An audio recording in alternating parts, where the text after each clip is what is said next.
what's up, man? How you doing? How you been? Been good, been good. TV lovers, Marvel lovers, just lovers of the craft of writing and creating. And also lovers of cool leather jackets, man. And lovers of cool leather jackets. And also vintage Doctor Strange t-shirts. I had to hit it up with Marvel, man, because y'all really representing right now. Oh, How does it feel to, like, have a hit Netflix series about, I mean, in this universe where Marvel has just been touching so many assets of diversity and great story and storyline? How does it feel like being in that world? I'm just honestly just happy that we got invited, you know what I'm saying? But not, it's one thing to get invited, it's another thing to really be able to do your thing. You know what I'm saying? It's like to play the records that you wanted to play when you're being invited for your DJ set. Instead of playing for the crowd, playing for what your crowd likes and then expanding the universe, or what I like to call the Wu-Tangification of the Marvel Universe.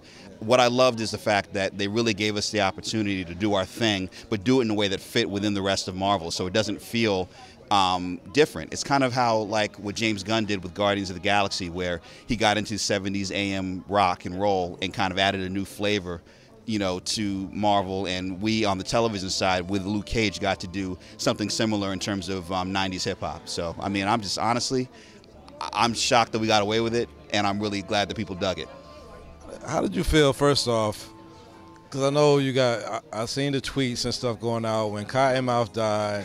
People were like having a fit, you know. But how did you create that arc for that character, and how did it feel to see Mahershala go off from his fame from Cottonmouth and then go to do Moonlight?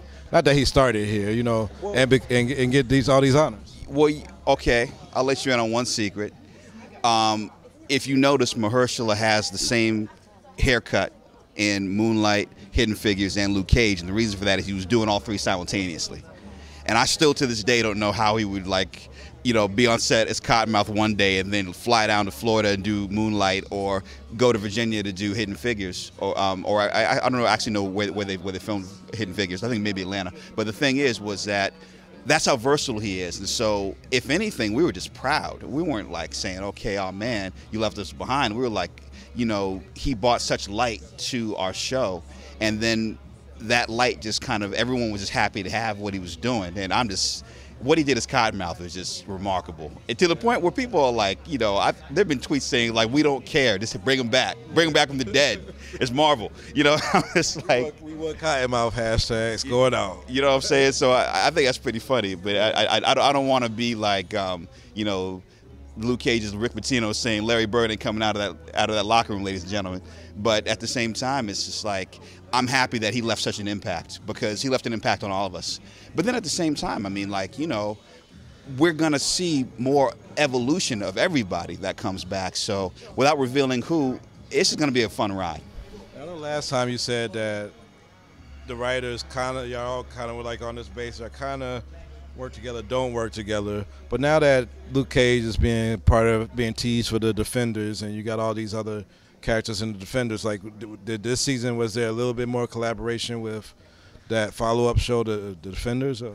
Well, I mean, the thing is that Melissa, you know, Marco, Doug, myself, we all know each other, you know what I'm saying? So it's like, if anybody had a question about Luke Cage, at least, you know, Marco and Doug, as they were building Defenders, you know, it was open door policy. The same way that it was also open door when we were doing Luke Cage, to say, hey, what's going on with Daredevil, or to go to Melissa and say, hey, you know, how does our storyline intersect with Jessica? The thing, as always is, particularly with Marvel staffs and Marvel showrunners, is that we're part of a Marvel family. And so it's almost like Motown. It's almost like, you know, if you were Temptation, you can go see what the Four Tops are doing. Yeah. You know what I'm saying? And it's like, you might not appear on each other's records, but it's just like, it's all recorded in the same building, yeah. You know? And last question. Everybody kind of like, you know, broke their virginity of binge watching with Netflix. So a lot of people, you know. Yeah.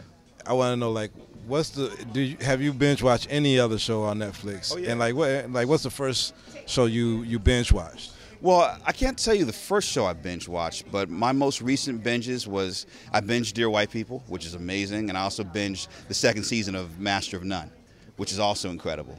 It's easier to do half-hour shows because it's not as much of a time commitment, but the thing is, that's interesting, is that there's so much drama in Master of None, and there's so much drama in you know, Dear White People, you almost forget that they're supposed to be comedies, but they're also funny as hell.